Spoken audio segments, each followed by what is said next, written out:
Welcome. I'm Justine from the Sacred Heart Homestead. I'm a homesteading wife and mother to 6 living in Ontario, Canada. This week, I'd like to take you along with me on an ordinary spring day on our farm. I hope you'll tag along.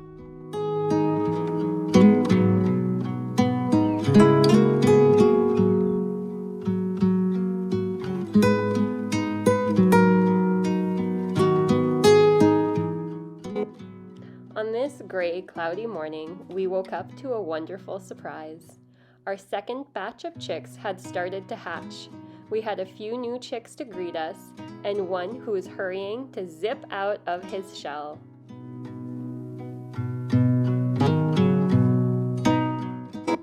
Although we've raised chicks for many years now, I don't think I'll ever tire of seeing these little guys come out of their shells so fresh and new to the world. It takes a lot of effort for a chick to make his way out of his little shell. But once they come out, even though they're exhausted, you can see the look of accomplishment all over their cute little faces. Spring and new life go together quite well. I think that's probably why Easter is in spring, although my husband likes to remind me this is only so because we live in North America. But I like to think there's some significance behind it for us.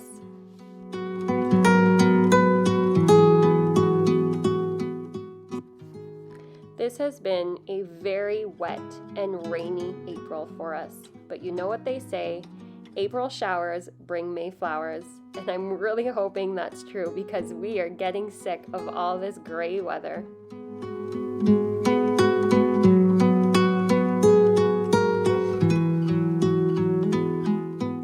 After warming my spirits with my habitual cup of tea, I decided to make some breakfast. This morning was particularly busy, and so I decided to do something quick and easy. Some smoothies and some leftover muffins we had baked on Sunday. I don't need to make complicated breakfasts every day. Some days I allow myself a break, and although my kids are still eating something nutritious, this saves me on time and I'm able to tackle more tasks that need to get done if I'm having a very full day. As a young homemaker, I used to feel pretty guilty about these kinds of meals. But as I've gotten older and hopefully wiser, I've realized that these kinds of meals can actually be a huge blessing. What truly matters is that my kids walk away from every meal with full bellies. Everything else is just extra.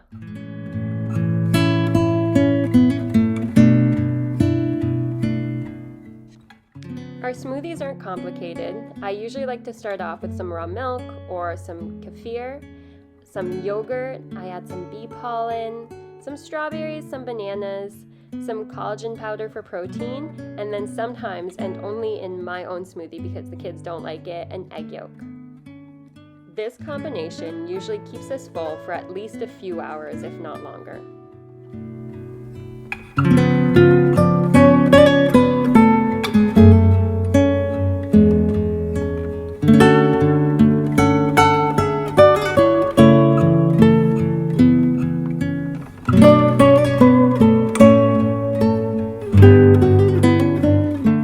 Afterwards, I needed to deal with some raw milk that I had sitting in my fridge.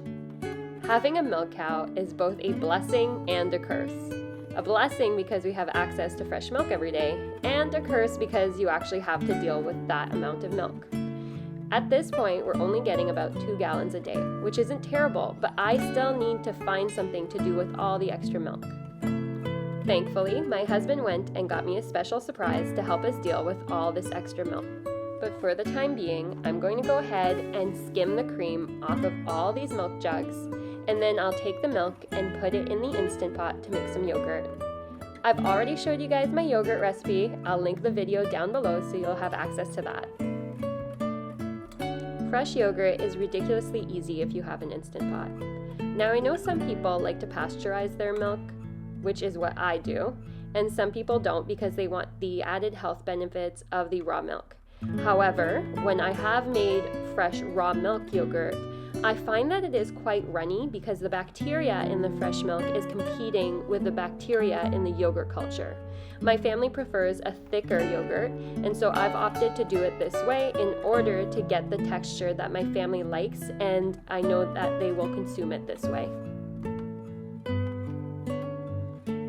After setting the yogurt, I noticed that there was an issue with one of the chicks that was hatching in the incubator.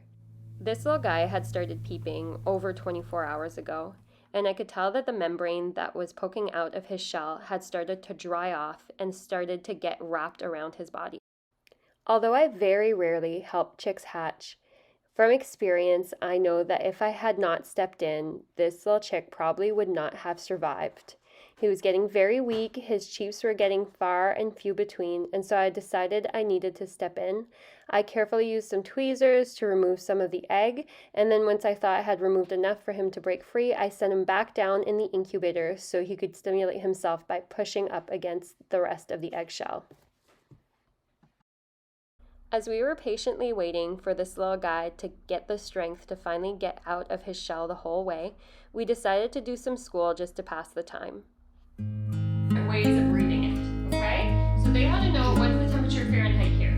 We already read, we have to read. So 70. Mama, I want one that's harder.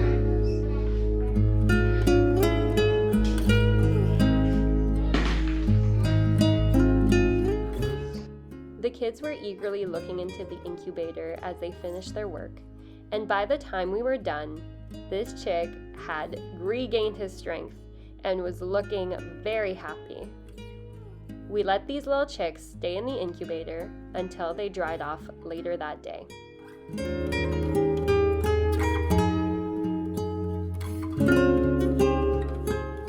When we finished school, I went out to the garden to grab a few things for lunch. We are in zone 5B, so I don't have a whole lot of stuff growing in the garden just yet. But my greenhouse has some hidden spinach and lettuce, and so that's where I went to gather some spinach. Some women ask their husbands for jewelry. I ask mine to build me a greenhouse out of an old carport. I'm so thankful to be married to someone who understands that the way to my heart is to build me a very large garden.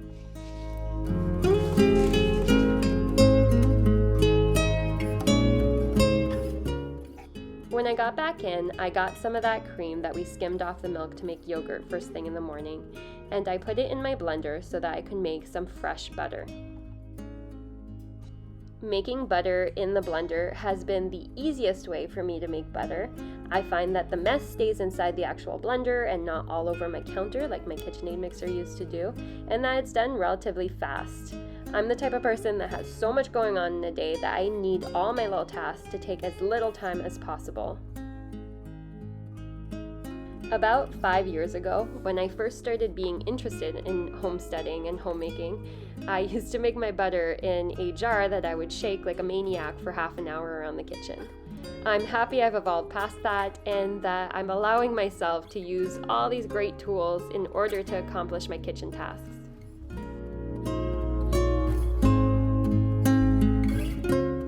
After straining out the buttermilk, I rinsed my butter in the sink as well as I could.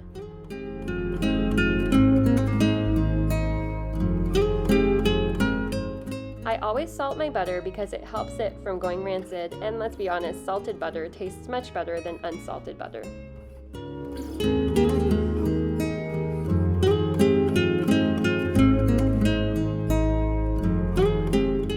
I put the butter in a little bowl to set aside for making lunch, and then I treated myself to a delicious glass of fresh buttermilk. If you haven't had this kind of buttermilk before, I highly recommend it. It's sweet and not sour like cultured buttermilk you would buy from the store. Shortly after, the yogurt was ready, and so I set it in the sink surrounded by cold water so that I could get the temperature down to 115 to 105. And as I was waiting for that to cool down, I decided to get some lunch ready. First thing I did was chop up a bunch of garlic and some onions. Switching back and forth from task to task around the kitchen is really the secret to how I get so many things done in a day. I just don't stop. If I have time to clean, I will. If I have time to start on a new meal, then I'll do that as well. It's important that I don't stand around and do nothing, because if I do, that's when I get behind.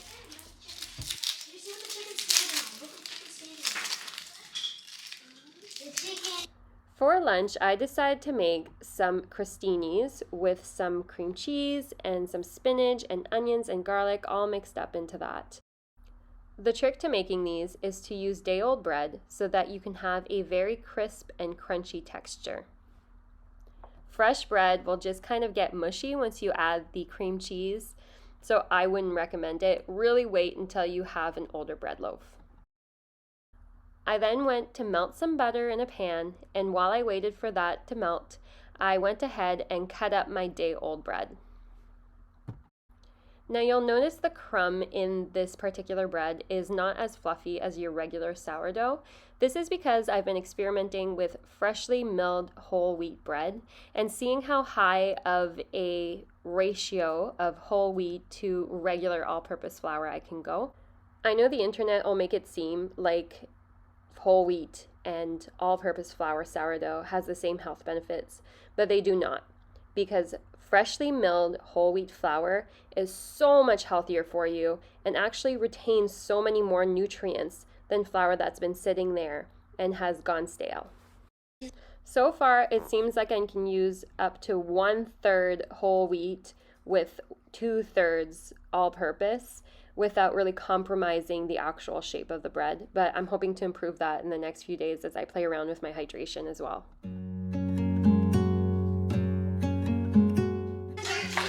After chopping up all the spinach I got from the garden, I got some onions frying in that butter we melted down, threw in some garlic and sautéed that until it was fragrant, and once it was, I went ahead and added the spinach to the pan as well. I cooked that until the spinach was slightly wilted, and then I added some salt and pepper to season. While I was cooking, I was reading a lesson for my son, such is the life of a homeschooling mom. There's a lot of multitasking. I added the cooked onion, spinach, and garlic mixture to a bowl, and to that I added some Quark. Now, Quark is a homemade cheese that is very simple to make, but you could always use cream cheese in place of this. I'm going to link the Quark recipe I used for you guys. It's from Kate at Venison for Dinner, and it's so cost saving if you're going to make that instead of buying a bunch of cream cheese. My family goes through so much cream cheese that this has definitely been more economical for us. Next up, I added some dill, a little bit of salt and pepper, and then I mixed everything together thoroughly. Once it was well combined, I scooped up the mixture and I put it on top of the bread.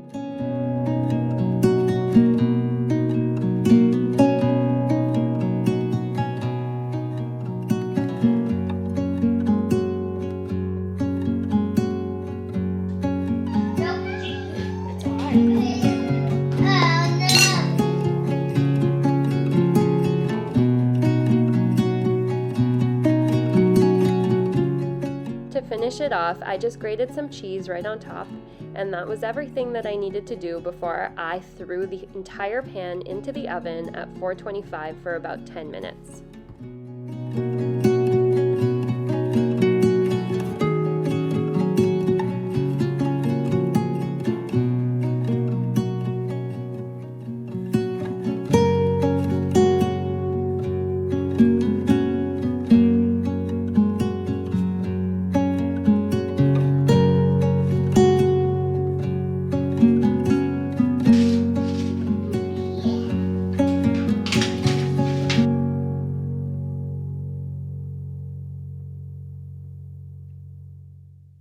While the bread was in the oven, I added my yogurt culture to the milk that I had cooled down, and then I took the pot and put it right back inside the Instant Pot to ferment for about 10 hours.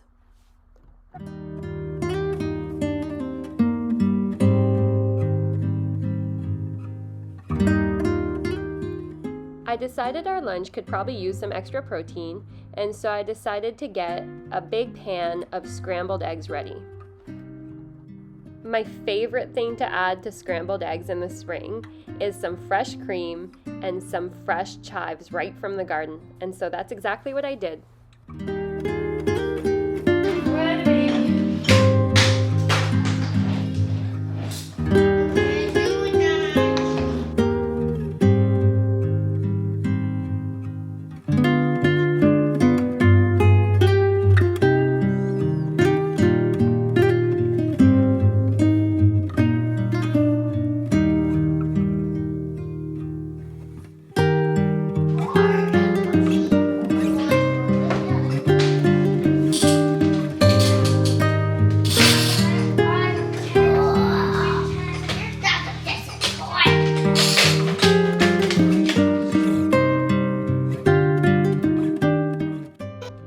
These crostinis were so delicious that we agreed that if ever I were to open a restaurant, these would definitely be on our menu. I'll go ahead and leave a general recipe in the comments. Since I did this by eye, the measurements may not be exactly the way I did it, but it will have the ingredients that you need and the amounts that I think that I added. Let me know if it doesn't work. I will change it accordingly.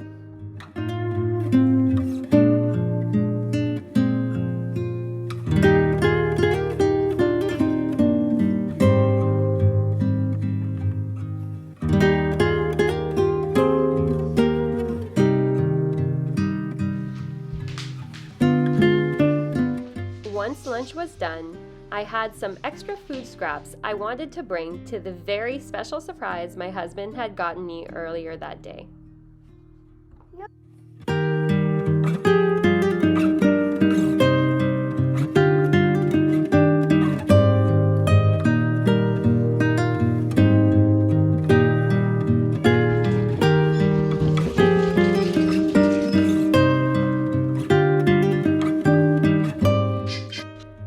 I think you all probably guessed it, but we got some pigs back on our farm.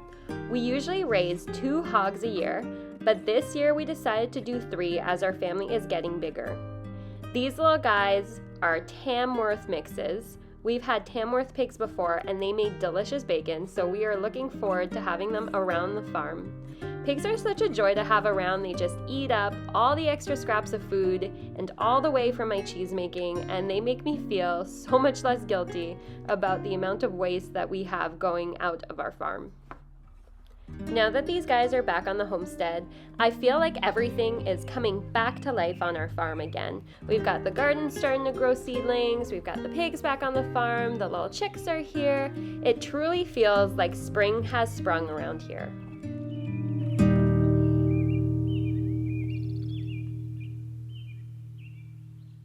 Now we're going back in time to the day before, where I tried to plant strawberries, but I got rained out.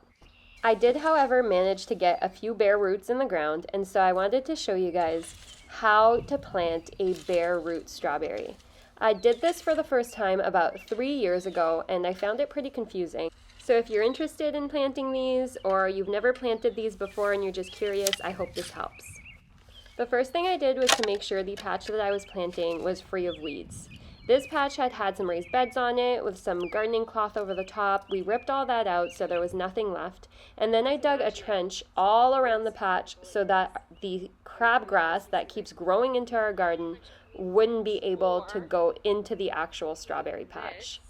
My daughter and I then discussed how we were going to plant the rows. We decided on doing it the way I wanted.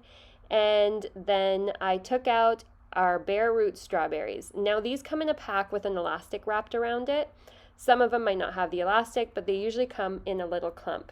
These strawberry roots are actually dormant, and so once you plant them in the spring, they will come back to life. It's a little late to plant them at this point, but if you are planting ever-bearing plants instead of just June-bearing, that means that they'll flower twice and you'll get 2 little crops of strawberries instead of just 1 in June.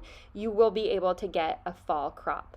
So the roots go down into the ground, and then there's a little nub right at the top of the bare root plant that needs to stick out above the soil.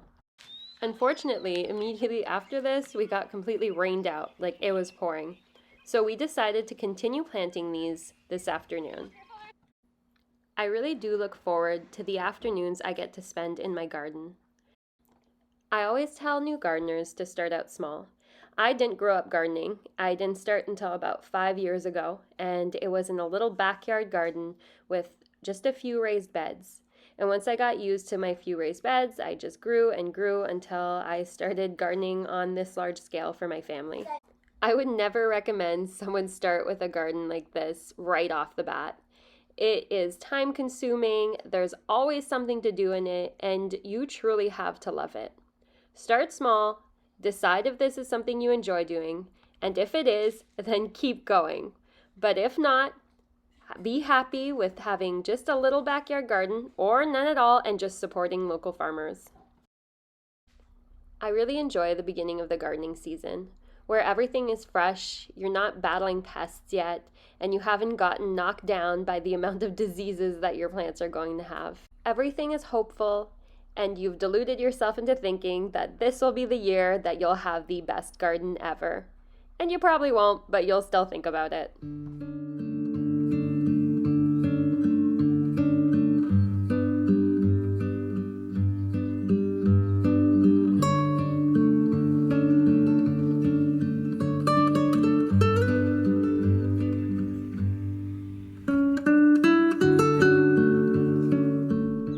The baby woke up from her nap, and so off she went on my back so that I could finish the task that I needed to do. Most of my gardening is done with either a toddler or a small baby on my back, or with toddlers trampling my new seedlings.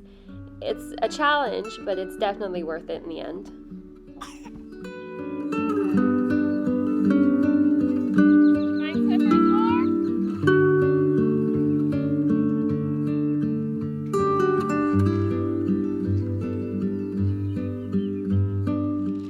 I still can't believe that this is the life that I get to lead. I remember dreaming of this when I was just living in the suburbs with my husband, thinking about the farm that one day we'd have. And here we are. It's not exactly how I pictured it. I mean, the barns, the house, everything needs a lot more work than I thought it would. But it still feels like this was the right decision for us, and this is where God had meant for us to be.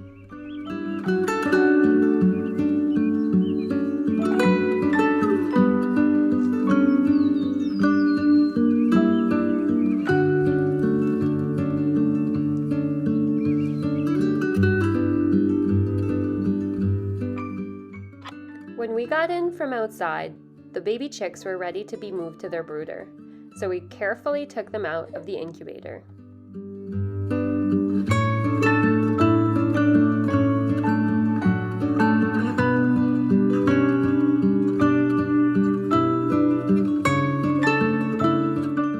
I'm happy to report that despite having had to intervene, all the chicks are now doing wonderfully and are thriving.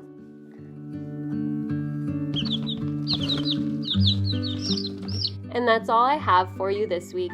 If you like this video, please go ahead and hit the like button. And if you're new here or you haven't done so already, please go ahead and subscribe. I'm here every Thursday with a new video. I'll see you all next week.